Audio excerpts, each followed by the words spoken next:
மாண்புமிகு தமிழ்நாடு முதலமைச்சர் அவர்களின் வழிகாட்டுதலின்படி உணவு பாதுகாப்புத்துறை மிகச்சிறப்பாக இயங்கிக் கொண்டிருக்கிறது. பொதுமக்கள் உணவுப் பொருட்களில் உள்ள லேபிள் விவரங்களை பற்றி தெரிந்து கொள்வதன் மூலம் சரியான உணவுப் பொருட்களை தேர்ந்தெடுத்து வாங்குவதற்கு உதவியாக இக்காணொலியை வழங்குகிறோம்.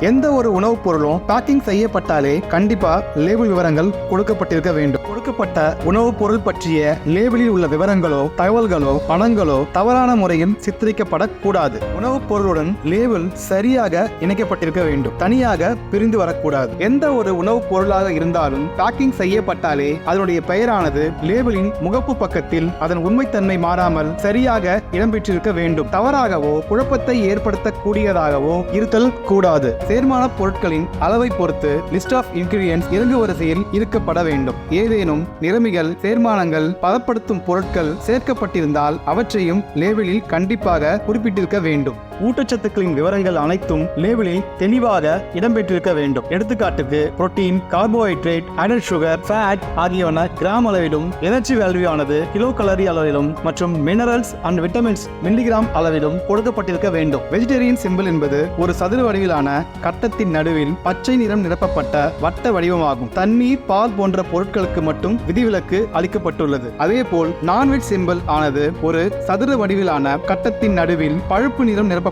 முக்கோண வடிவ குறியீடு ஆகும். Additive name and international numbering system எனப்படும் INS நம்பர் ஆகியவை லிஸ்ட் ஆஃப் இன்கிரிடியன்ட்ஸ் கீழ் கொடுக்கப்பட்டிருக்க வேண்டும். லேபிளில் உணவுப் பொருளை தயாரித்த நிறுவனத்தின் பெயர் மற்றும் முழு முகவரி கட்டாயம் இடம்பெற்றிருக்க வேண்டும். FSSAI குறியீடு மற்றும் அதன் 14 இலக்க உரிமை எண் லேபிளின் நிறத்திலிருந்து மாறுபட்டு தெளிவாக தெரியும்படி இருக்க வேண்டும். FSSAI குறியீடு மற்றும் உரிமை எண் இல்லை என்றால் அந்த உணவுப் பொருள் அங்கீகரிக்கப்படாது ஆகும். செறிவூட்டப்பட்ட உணவாக இருந்தால் ஃபோர்ட்டிஃபைட் சிம்பலையும், இயற்கையான முறையில் தயாரிக்கப்பட்ட உணவாக இருந்தால் ஆர்கானிக் சிம்பலையும் லேபிளில் குறிப்பிட்டிருக்க வேண்டும். ஒரு உணவுப் பொருளின் நிகர எடை, எண்ணிக்கை, உச்சபட்ச விலை மற்றும் வாடிக்கையாளர் சேவை விவரம் ஆகியவை லேபிளில் கட்டாயம் கொடுக்கப்பட்டிருக்க வேண்டும். ஒரு உணவுப் பொருளின் தொகுதி எண் அல்லது குறியீட்டு எண் ஆகியவற்றில் ஏதேனும் ஒன்று லேபிளில் கட்டாயம் கொடுக்கப்பட்டிருக்க வேண்டும். ஒரு உணவுப் பொருளில் date of manufacture or packing or expiry or used by ஆகிய தேதிகளை லேபிளில் குறிப்பிடுவது மிகவும் அவசியமானதாகும். இறக்குமதி உணவின் லேபிள் விவரங்கள் கட்டாயம் கொடுக்கப்பட்டிருக்க வேண்டும். ஒரு உணவுப் பொருளை எப்படி உபயோகப்படுத்த வேண்டும் என்ற செய்முறை விளக்கமும் சேமிப்பு முறை விளக்கமும் கட்டாயம் கொடுத்திருக்க வேண்டும். ஏதேனும் ஒவ்வாமை ஏற்படுத்தும் சேர்மானங்கள் இருந்தால் அது சார்ந்த விவரங்களை தனியே லேபிளில் தெளிவாக குறிப்பிட வேண்டும். உணவு சாராத பொருட்களை மனிதன் உண்ணுவதற்கு அற்றது என்ற விவரத்தினை லேபிளில் குறிப்பிட்டிருக்க வேண்டும்.